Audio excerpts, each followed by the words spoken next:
இணைந்திருக்கும் நேயர்களே வணக்கம். நம்மளுடைய நிகழ்ச்சியுடைய தலைப்பு பகுதியில் சந்திப்போம். தலைப்பு பகுதியில் இன்றைக்கு என்ன விடயம் கேட்க போகிறோம்னா, இன்றைய விடயம் வந்து கார்த்திகாயனி தான். வாங்க இன்றைக்கு இந்த விஷயத்தை கதைச்சி ஆகணும், அவங்களுக்கெல்லாம் ஏதாவது கதைச்சி ஆகணும்னு கார்த்திகாயனுடைய வேண்டுகோளுக்கு இன்றைக்கு இந்த தெரியல எங்களுடைய தலைப்பு பகுதி குறிப்பாக இந்த அரசியல், இன்றைக்கு எங்களுடைய அரசியல் என்ன கட்டத்திலே போய்கொண்டிருக்கிறது என்பதுதான் இதாக இருக்கு. அப்போ எங்களுடைய அரசியல் தமிழர் பிரதேசங்களே நடைபெறக்கூடிய தமிழ் தேசியம் என்ற பெயர்வையிலே நடைபெறக்கூடிய அரசியல் ஓரளவுக்கு ஒரு தோற்றுவிட்ட அரசியலான பிம்பம் மக்கள் மத்தியிலே உருவாக தொடங்கியிருக்கு. அதை ஓரளவுக்கு நாங்கள் ஏற்றுக்கொண்டு தான் ஆக வேண்டும். ஏனென்றால் மக்களுடைய ஏனைய தேவைகளை பற்றி நாங்கள் சிந்திப்பதாக தெரியவில்லை. ஒரு குழந்தை பசியிலே அழுகிறது என்றால் அதனுடைய முதன்மை அல்லது முழு தேவையும் முதலிலே அதற்கு பசிக்கான தீர்வாகத்தான் இருக்கு, உணவாகத்தான் இருக்கு. அப்போ அந்த பசியினுடைய தேவையை தீர்த்தால் தான் அந்த பிள்ளை அடுத்த கட்டத்தை பற்றி தன்னுடைய வாழ்வியலை பற்றி சிந்திக்கக்கூடியதாக இருக்கு. அதனால் தான் உரிமை போராட்டங்கள் எல்லாம் இந்த மண்ணிலே உரிமை போராட்டம் நடந்து கொண்டிருக்கும் போது ஒரு பக்கம் உரிமைக்காக போராடி கொண்டிருந்தாலும் இன்னொரு பக்கம் இந்த மக்களுடைய வாழ்வாதாரம், தன்னிறைவான பொருளாதாரம் உருவாக வேண்டும் என்பதற்கான முயற்சிகளை மேற்கொண்டிருந்தார்கள். சுயதொழிலாக இருக்கட்டும்,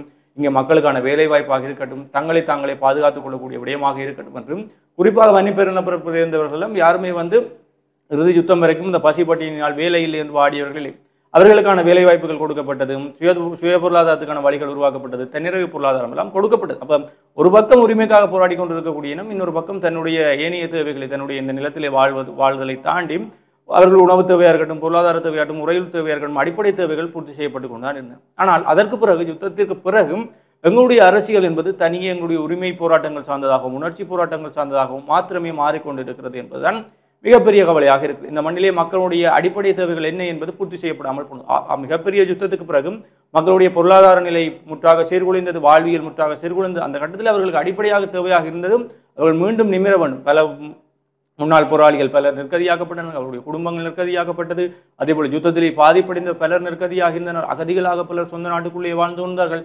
அவர்களுக்கான தேவைகளை பற்றி எங்களுடைய அரசியல் கட்சிகள் எதுவுமே சிந்திக்கவில்லை. தனியே தங்களுடைய இந்த மக்களுக்கு உரிமையை பற்றி கதைத்தால் அவர்கள் எங்களுக்கு வாக்கு வழங்குவார்கள் என்ற எண்ணத்தில் கண்மூடித்தனமாக உரிமை என்ற ஒரே விடயத்தில் மாத்திரம் செயற்பட்டு கொண்டிருந்ததுதான் இன்னொரு பக்கம் மக்களுக்கு இந்த தமிழ் தேசியத்தின் மீதான ஒரு வெறுப்பு உருவாகியிருப்பதற்கான காரணமாகவும், இன்னொரு பக்கம் இந்த தமிழ் தேசிய அரசியல்வாதிகள் மீது ஒரு நம்பிக்கை இல்லாமல் போனதுக்கான காரணமாகவும் இருக்கு. இங்கே எங்களுடைய இளைஞர்களுக்கு வேலை வாய்ப்பு பிரச்சனை இருக்கிறது. எங்களுடைய இளைஞர்கள் இந்த நாட்டை விட்டு வெளியேறி கொண்டு அவர்களுடைய கல்வி, எதிர்கால அவர்களுக்கு ஏனைய திறன்கள், விளையாட்டு திறன், இந்த நாட்டிலே ஏனைய நாடுகளில் பல அரசியல் கட்சிகள் தங்களுடைய நாட்டு இளைஞர்களுக்கு முன்னுரிமை கொடுக்கிறார்கள். குறிப்பாக அவர்களுடைய திறமைகளுக்கு முன் அவர்கள் விளையாட்டிலே சாதிப்பதாக இருக்கட்டும், கலை திறமைகளாக இருக்கட்டும், அப்படி பல்வேறு விடயங்களுக்கு நாங்களும் சர்வதேச போட்டிகளுக்கு போய் விரைக்க பலருக்கு அந்த பிரதேசங்களுடைய அரசியல் கட்சிகள் அவர்களுடைய திறமைகளுக்கு ஊக்குவிப்பாக அவர்களுக்கு ஸ்பான்சர்ஸ் எல்லாம் பண்ணக்கூடியது. இந்த நாட்டிலே அப்படி எங்களுடைய அரசியல் சார்ந்தவர்கள் எதை செய்கிறார்கள் எங்களுடைய இளைஞர்களுக்கு என்ற கேள்வி இருக்கு. அதே போல மக்களுடைய வாழ்வாதாரம், முன்னாள் போராளிகளுக்காக என்ன செய்தார்கள், யுத்தத்திலே பாதிப்படைந்து காயங்களுக்குள்ளாகி புனர்வாழ்வு அளிக்கப்பட்ட மக்களுக்கு என்ன செய்தார்கள், பெண் தலைமைத்துவ குடும்பங்களுக்கு என்ன செய்தார்கள் என்றும்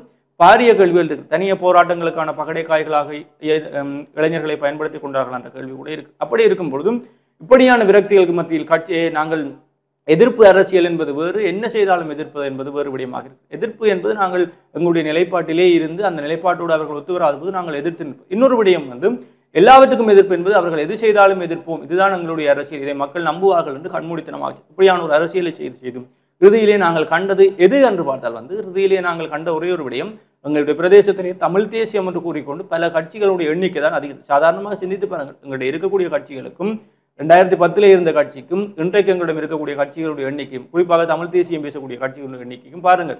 அந்த ஒரு படத்துல விஜய் ஆந்திரா வடக்க நீ வச்சுக்கோ, கிழக்க நான் வச்சுக்கிற மாதிரி, இந்த நினைவேந்தில் நீங்க செய்யுங்க, இந்த நினைவேந்தில் நாங்கள் செய்கிறோம், இந்த இடத்துல நாங்கள் செய்கிறோம், இந்த இடத்துல நாங்கள் செய்ய வேண்டும், மக்களை தனிய உணர்வெழுச்சிக்கு அடிமையானவர்களாக தாங்கள் என்ன செய்தாலும் ஏற்றுக்கொள்வார்கள் ஒரு மனோநிலைக்கு வந்து விட்டார்கள் என்பதுதான் ஒரு பக்கமாக. இன்னொரு பக்கம் எப்பொழுதுமே சாணக்கியத்தினம் தேவை. தங்களுடைய சுயநல அரசியலுக்காக, கட்சி அரசியலுக்காக, தங்களுடைய ஈகோ பிரச்சனைகளுக்காக இவ்வளவெல்லாம் சாணக்கியத்தனமாக எங்களுடைய அரசியல்வாதிகள் செயற்பட்டு கொண்டிருக்கிறார் என்பது நீங்கள் பார்க்கக்கூடிய இருக்கு. சமூக வலைதளங்களாக இருக்கட்டும், அவருடைய செயற்பாடுகளாக இருக்கட்டும், மூளையை கசக்கி பிடிந்து சாணக்கியத்தனமாக செயற்படும். அந்த சாணக்கியத்தனத்தை கொஞ்சமாவது எங்களுடைய மக்களுடைய பொது நலத்திற்காக பயன்படுத்தியிருந்தால் இன்றைக்கோ எங்களுக்கு பாரிய விடிவு கிடைத்திருக்கும். அது 2010 பல வாய்ப்புகள் கிடைத்தும் நாங்கள் தவறப்பட்டு கொண்டிருக்கிறோம். இன்றைக்கு வரைக்கும் இந்தியாவிலே எங்களுக்கு பிரதமர் நரேந்திர மோடி இருக்கிறார், மிகப்பெரிய அளவில் ஈழத்தமிழர்களுக்கு உதவுவோம் என்று சொல்லிக் கொண்டு பல விடயங்கள் அவர்கள் ஒரு இலங்கைக்கு வந்துவிட்டு யாழ்ப்பாணம் வந்துவிட்டு செல்லும் பொழுது இங்கே இருக்கக்கூடிய தமிழ் அரசியல்வாதிகளை நான் இந்தியாவில் சந்திக்க விரும்புகிறேன் என்று கூட கூறிவிட்டு சென்றார். ஆனாலும் அவர்கள் அதை சென்று அந்த வாய்ப்பை சரியாக பயன்படுத்திக் அப்படி பல இடங்களிலே நாங்கள் தொடர்ச்சியாக தவறு அளித்துக் கொண்டே இருக்கிறோம். அந்த தவறுகளின் ஒட்டுமொத்தமாகத்தான் இன்றைக்கு நாங்கள் இப்படி நிற்கக்கூடிய நிலைமை உருவாகி இருக்கு. எனவே இந்த கட்சிகள் உரிமை கொண்டாடாதீர்கள், எங்களுக்கு ஒரு உரிமை போராட்டம் இருந்தது, அதுக்கு அனைத்து மக்களும் பொறுப்பானவர்கள், அனைவருக்கும் உரிமை நாங்கள்லாம் இதுக்கு பொறுப்பு யாருமே உரிமை கொள்ளக்கூடிய அளவிலே இல்லை. எனவே கொஞ்சமாவது சாணக்கியத்தனத்தோடு செயற்பட்டுக் கொள்ளுங்கள். அதை பொதுநலத்துக்காக மக்களுக்கு அவ்வளவு காலம் நீங்கள் வாக்கு பகடைகளாக பயன்படுத்தக்கூடிய இந்த மக்களுக்கு கொஞ்சமாவது நல்லது செய்ய வேண்டும் என்றால் கொஞ்சமாவது உங்களுக்கு சுற்றி இருக்கக்கூடிய சூழ்நிலைகளை பாருங்கள். அதற்கான வாய்ப்புகள் இருக்கிறது. இருக்கக்கூடிய சூழ்நிலைகளையும் எங்களுக்கு சாதகமாக பயன்படுத்தக்கூடிய வாய்ப்புகள் இருக்கிறது. தொடர்ச்சியாக உங்களுடைய சுயநலங்களுக்காக, சுகபோக அரசியலுக்காக, உங்களுடைய கட்சி சார்ந்த அரசியலுக்காக பல விடயங்களை மக்கள் நலன் சார்ந்து கிட்டக்கூடிய பல முடிவுகளை தவிர்த்து இன்றைய கொண்டு நிறுத்தீர்கள். கொஞ்சமாச்சும் சூழ்நிலைகளை பார்த்து இருக்கக்கூடிய சூழ்நிலையை எங்களுக்கு எப்படி சாதகமாக பயன்படுத்தி கொள்ளலாம் என்பதை யோசித்து பாருங்கள். அந்த தவறைத்தான் செம்மணியிலும் விட்டீர்கள், இன்றைக்கு எங்களுடைய திலீபன் அவருடைய நினைவிடத்திலும் விட்டிருக்கிறீர்கள் என்பதை தான் நாங்கள் கூறக்கூடியதாக இருக்கு. நிச்சயமாகத்தான் உண்மையில் பேச வேண்டிய ஒரு கருப்பொருள் பார்த்து கொண்டிருக்கக்கூடிய நேயர்களாக இருக்கட்டும் அல்லது தமிழர் தாயங்களில் இருக்கக்கூடிய மக்கள் இது தொடர்பான விழிப்புணர்வாக நாங்கள் இருக்க வேண்டும். ஒரு அரசியல் கட்சிகள், சாதாரணமாக ஒரு அரசியல் கட்சிகள் எங்களுக்குரிய இந்த நினைவு எங்கள் தமிழ் மக்களின் கைகளில் மிச்சம் இருப்பது எங்களுக்காக உயர் தியாகம் செய்தவர்களுக்கு ஒரு நினைவஞ்சலி செலுத்துவதற்கு மட்டும்தான் எங்களால் இயலக்கூடிய ஒரு துர்ப்பாக்கியமான நிலைமையில் நாங்கள் இருந்து கொண்டு இருக்கிறோம். அவர்களுக்கு மிதமிஞ்சி போனால் எங்களுடைய கண்ணீரை காணிக்கையாக செலுத்த முடியும், இல்லை என்றால் அந்த இடத்திற்கு சென்று ஒரு அஞ்சலியை செலுத்தக்கூடியதாக இருக்கும். இது ஒரு கட்சி சார்ந்து அது ஒரு இந்த கட்சி மட்டும்தான் அதை செய்ய முடியும் அப்படி என்ற ஒரு போர்வைக்குள் கொண்டு வருகின்ற பொழுது அது ஒரு பொதுமக்கள் மத்தியிலே அந்த கட்சி சார்ந்து ஒரு வெறுப்பை ஏற்படுத்தக்கூடிய ஒன்றாகத்தான் இருக்கிறது. ஒரு அருவருக்கத்தக்க நிலைமையில் தான் இந்த செயற்பாடு இருக்கிறது. எங்களுக்காக உயிர் நீத்தவர்கள் இன்று நாங்கள் அடிப்படை உரிமைகளை எந்த சிரமங்களும் இன்றி அனுபவித்துக் கொண்டிருக்கிறோம் என்று சொன்னால், இந்த பல்கலைக்கழகங்களுக்கு போனாலும் சரி, வெளியிடங்களில் எந்த ஒரு இடங்களுக்கு சென்றாலும் சரி, தமிழர்களுக்கான அடிப்படை உரிமைகள் ஆரம்ப கட்டத்தில் இருந்த மீறல்களை விட இப்பொழுது இந்த இனத்திற்கான, இந்த சிறுபான்மை இனத்திற்கான அடிப்படை உரிமைகள் ஏதோ ஒரு வகையில் கிடைத்துக் கொண்டிருக்கிறது என்று சொன்னால், எங்களுக்காக தங்களுடைய உயிர்களை, தங்களுடைய தாய்மார் கொடுத்த பாலில் உருவாகிய அந்த குருதியை இந்த நாட்டிற்காக உயிர் தியாகம் செய்தவர்கள் பலர். அதிலும் அகிம்சை வழியில் போராடி எந்த ஒரு பிணக்குமே இல்லாமல் அகிம்சை வழியை தன்னுடைய கோரிக்கைகளை முன்வைத்து உயிர் நீத்திருக்கக்கூடிய தியாக தீபம் திலீபன் அண்ணா அவர்களுக்கு நினைவஞ்சலி செலுத்துவது என்பது தமிழ் மக்களினுடைய ஒரு உரிமை என்பதை தாண்டி அது எங்கள் எல்லாருக்கும் இருக்கக்கூடிய ஒரு கடமை. அந்த வீதியை தாண்டி வருகின்ற பொழுதே அவருடைய அந்த புகைப்படம், அந்த புகைப்படத்தை கடந்து வருகின்ற பொழுது அதை மனமார்ந்து அந்த புகைப்படத்தை வழிபடாமல் கடந்து செல்பவர்கள் இருப்பார்கள். ஆனால் அதிகமானவர்கள் வழிபட்டு செல்லக்கூடிய ஒரு தன்மைதான் இருக்கிறது. இப்படி இருக்கக்கூடிய ஒரு சூழலை தமிழர் தாயகத்தில் இருக்கக்கூடிய தமிழர்களுக்கு எஞ்சி இருக்கக்கூடிய ஒரு கடமையாகவும் உரிமையாகவும் இருப்பது இந்த நினைவஞ்சலி செலுத்துவதுதான் என்று புரிந்திருக்கக்கூடிய கட்சிகள் இதற்குரிய ஏதுவான வழிமுறைகளை சமைத்து கொடுக்க வேண்டும். தமிழ் மக்கள் எந்த அளவிற்கு இந்த நினைவஞ்சலிகளை, அது எதிர்கால சந்ததிகளாக இருக்கட்டும், ஒரு பல்கலைக்கழகங்களாக இருக்கட்டும், பாடசாலை மாணவர்களாக இருக்கட்டும், அவர்கள் தங்களுக்காக உயிர் நீத்திருக்கக்கூடியவர்களுக்கு நினைவஞ்சலிகளை செலுத்துவதற்கு ஏதுவான சூழலை அமைத்து கொடுக்க வேண்டுமே தவிர, அகிம்சை வழியில் போராடிய ஒரு மனிதருக்கு முன்னால் நின்று கொண்டு உங்களுடைய அரசியல் கட்சி சாயங்களை பூசுவதற்கு முயற்சிப்பது என்பது உண்மையில் நாங்கள் எல்லாருமே வெட்கி தலை குனிய வேண்டிய ஒரு விஷயமாகத்தான் இருக்கிறது.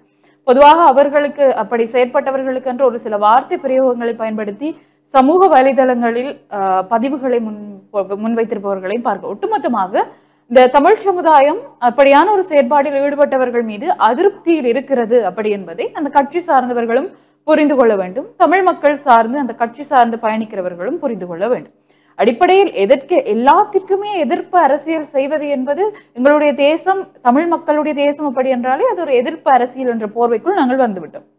அது நல்ல திட்டங்களாக இருந்தாலும் சரி, ஆரம்ப காலத்தில் எங்களுடைய கோரிக்கைகள் எல்லாமே என்னவாக இருந்தது என்று சொன்னால், அரசியல் சார்ந்து இந்த விடயங்களை எல்லாம் நீங்கள் அங்கீகரிக்க வேண்டும். தமிழ் மக்களுக்கு அடிப்படையாக இறுதியாக எஞ்சி இருப்பது இது மட்டும்தான், நாங்கள் இதையாவது செய்ய வேண்டும் அப்படி என்று குரல் கொடுத்தோம். இப்பொழுது அரசியல் சார்ந்து அப்படியான நடவடிக்கைகள் முன்னெடுக்கின்ற பொழுது அதை நாங்கள் எதிர்க்கக்கூடிய ஒன்றாகத்தான் இருக்கிறது. இப்ப ஒரு கட்சி கொள்கை சார்ந்து பயணிப்பவர்கள் அதற்கு ஏற்ற மாதிரி தமிழ் மக்களுடைய நிலை சார்ந்து சிந்திக்க வேண்டும்.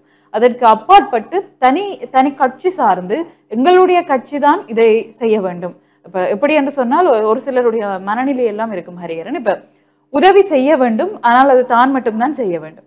நல்லது நடக்கணும், அது தன்னாலதான் நடக்கணும் அப்படி ஒரு சில வெளிநாட்டுக்காரர் அப்படி ஒரு சிலர் இருப்பார்கள். என்ன நல்லது நடக்கணும், ஆனால் அதுல எந்த பேர் பொறிக்கப்படும், நான் மட்டும்தான் செய்யணும் அப்படின்ற மாதிரி இங்க இருக்கக்கூடிய ஒரு சில அரசியல் கட்சிகளாக இருக்கட்டும், நீங்கள் சொல்ற மாதிரி ஒரு சில வெளிநாட்டுக்காரர்களாக இருக்கட்டும், இதெல்லாம் நடக்கணும், ஆனால் எங்களாவது நடக்கணும் அப்படின்ற ஒரு மனநிலை அதுலேயும் கொண்டு வந்து எங்களுடைய நினைவஞ்சலி செலுத்துறது, தமிழர் தாயத்துல எஞ்சி இருக்கக்கூடிய இந்த விடயங்களையும் உங்களால் தான் இதெல்லாம் நடக்க வேணும் அப்படின்னு நினைக்கிறது அடிமுட்டாள்தனம். அதுவும் ஒரு கடைநிலை அரசியலாகத்தான் பார்க்கப்படும்.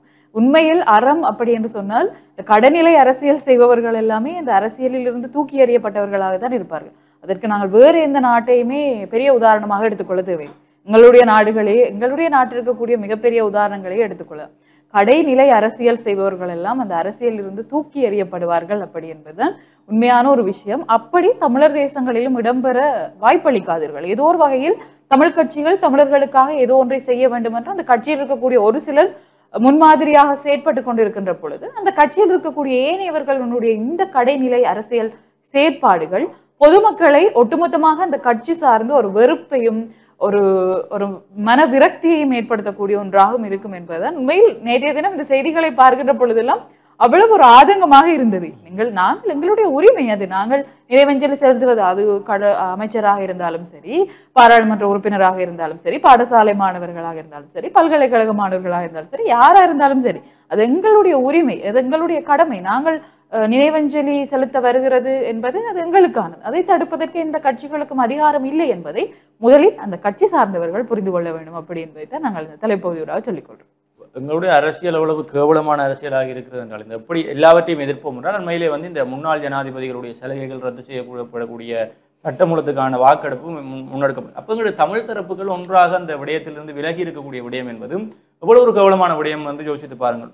இது நீங்கள் கூறக்கூடிய இன எதிரிகள் என்பவர்கள் இந்த முன்னாள் ஜனாதிபதிகளாக இருக்கிறார். அவர்களுடைய சலுகைகள் தான் ரத்து செய்யப்படுது. எங்களுடைய தமிழ் அரசியல்வாதிகளுக்குள்ள யாரும் ஜனாதிபதிகளும் இல்லை. அப்போ உங்களோட சொத்து வழக்கிற ஒருவருமே இங்கே கை வைக்கல. அப்படி இருக்கும்போதும் என்ன செய்தாலும் எதிர்ப்போம் என்ற ஒரு நல்ல விடயத்தை, பாராட்டப்பட வேண்டிய விடயத்தை, வாக்களிக்கப்பட வேண்டிய இடத்திலே நீங்கள் விலகிச் என்பது பெரும்பான்மையான மக்கள் மத்தியில் உலக நாடுகளுக்கு என்ன சொல்லுவாங்க, என்ன செஞ்சாலும் எதிர்ப்பாங்க. அப்போ அவங்க ஒரு காலமும் எதையுமே ஏற்றுக்கொள்ளாத மனநிலை என்ற ஒரு பிம்பத்தை உருவாக்க அப்படியான இடத்துல இருக்கக்கூடியவர்கள் இன்றைக்கு இருந்து கொண்டிருக்கார்கள். அதை தாண்டி பல வாய்ப்புகள் இந்த செம்மணியில் கூட இந்த ஒரு அமைச்சர் என்பது உங்களுக்கு சாதாரண விடயமாக இருக்கலாம். ஒரு வெளிநாடுகளிலிருந்து பார்க்கக்கூடியவர்களுக்கும் ஒரு நாட்டில் இருக்கக்கூடிய ஒரு அமைச்சர் ஒரு இடத்துக்கு வருகை தருகிறார் என்பது அவர்கள் ஒரு பெரிய விடயமாக பார்ப்பாங்க. அதிலே நீங்கள் குழப்பங்களை ஏற்படுத்துவது என்பதெல்லாம் வேறொரு விடயமாக இருக்கிறது. அப்போ அவர்கள் கொலைகாரர்கள் இதுகளை செஞ்சார்கள், அப்படி செஞ்சார்கள் என்று சொன்னால் அவர்கள் அப்படியே இருந்து விட்டு போடும். உங்கள் கூற்றுப்படி எங்களது தரப்பில் இருக்கக்கூடியவர்களெல்லாம் புனிதர்களா என்ற கேள்வியில் எங்களுக்குள்ளே இருக்கிறது. நாங்கள் எல்லாம் புனிதர்களானவர்களா? எப்பொழுதுமே இனத்தின் விடியலுக்காகத்தான் நாங்கள் கதைத்திருக்கிறோமா என்று பார்த்தால் அப்படி இல்லை. எங்களுக்குள்ளும் புனிதர்கள் என்ற சாயத்தோடு பலர் நடமாடி கொண்டிருக்கிறார்கள் என்பது எங்களுடைய மக்கள் முதலிலே உணர்ந்து கொள்ளும். அதை தாண்டியும் இந்த ஒரு இடத்துக்கு வருகிறார்கள், வந்தவன் கொன்றவனாயினும் அவனை வரவேற்று உணவளிக்கக்கூடிய தமிழர் பண்பாடு என்று அப்படி இருக்கும் பொழுதும் ஒரு நினைவேந்தலுக்கு வரும்போது அந்த நினைவேந்தலை தடுக்கக்கூடியது. நாங்கள் என்னதான் ஒருவனோட சண்டை பிடிச்சாலும் ஒருவன் செத்த வீட்டுக்கு போவதை யாராலும் தடுக்கலாம். அதனுடைய பண்பாட்டில் இருக்கிறது. இறப்பினால் பல கோபங்கள் தீரும் என்று கூட பாடல் வரிகள் இருக்குது. அப்படி இருக்கும் பொழுதும் ஒருவர் சண்டை பிடிக்கிற, அடிபடுறார், முரண்படுறார், குத்துப்படுறாங்க, வெட்டுப்படுறாங்க. ஆனால் அந்த இறப்புற அவங்க எல்லாருமே வந்து நிற்பாங்க. அப்படி இருக்கும்போது நினைவேந்தல் இடத்திற்கு ஒரு சாதாரண மனிதராக வரக்கூடிய மக்கள் துறக்கும் யார் வந்தாலும் அதை அனுமதிக்க வேண்டிய தேவை இருக்குது. அதில் ஒரு அகிம்சையை இந்த உலகுக்கே போதித்திருக்கக்கூடிய, அதுவும் அகிம்சையை போதித்தோம் என்று மாறுதட்டிய இந்திய இராணுவத்தினருக்கே அகிம்சை என்றால் என்னவென்று போதித்திருக்கக்கூடிய அந்த இடத்திலே நாங்கள் ஒரு வன்முறை போக்கை கையாளும் என்பது மிக கேவலமான எங்களுடைய அரசியல் போக்கு என்றதை நாங்கள் கூறக்கூடிய. அதை தாண்டி ஒரு கட்சி இதுதான் அரசியல் என்று பற்றிக் கொள்வதை நாங்கள் ஒருபோதும் ஏற்றுக்கொள்ளப் போவது இல்லை என்பதையும் எங்களுடைய மக்கள் விளங்கிக் கொள்ள வேண்டும். எனவே இந்த தமிழ்நாட்டு அரசியலை கொப்பி பண்ணாங்க. அங்கதான் இந்த விழாவை நாங்கள் எடுக்கிறோம், இந்த தலைவருக்கு நாங்கள் விழா செய்வோம், இவருக்கு கடற்கரையை நாங்கள் சில வைப்போம், அவர் சில வைப்போம், இவர் சில வைப்போம் என்று அடிபடுவார்கள். அந்த அரசியலை கொப்பி பண்ணி இங்கே கொண்டுவராதீங்க என்பதை நாங்களும் கூறிக்கொள்ளக்கூடியதாக இருக்கிறதும். தனியே நாமும் நமக்கென நலியா கலையுடையோம் என்பது போல நாமும் நமக்கென நல்ல ஒரு அரசியல் இருந்தது எங்களும். அதை திருப்பி கொண்டு அவங்களுடைய கட்சியின் சுகபோகங்கள் அப்படி தனிப்பட்ட முறையில் எதையும் செயற்படுத்திக் கொள்ளாதீர்கள் என்பதைத்தான் நாங்கள் கூறிக்கொள்ளக்கூடியதாக இருக்குது. எனவே யாரும் இங்கே புனிதர்கள் இல்லை, எங்கள் தரப்பிலே யாருமே புனிதர்கள் இல்லை என்பதையும் முதலில் உணர்ந்து கொள்ளுங்கள். உங்களை விட மக்கள் நன்றாக உணர்ந்து கொண்டு விட்டார். எனவே வாக்கு அரசியலுக்காக செயற்படாதீர்கள். இனத்தினுடைய நன்மைக்காக நீங்கள் சிந்திக்கக்கூடிய நல்ல தலைவர்களாக இருந்தால் உரிமை போராட்டத்தோடு சேர்த்து அதையும் தாண்டி பல பிரச்சனைகள் இருக்கிறது. இளைஞர் மத்தியிலே வேலைவாய்ப்பு இல்லை, முதலீடுகள் இல்லை, இங்கே அபிவிருத்தி தேவை.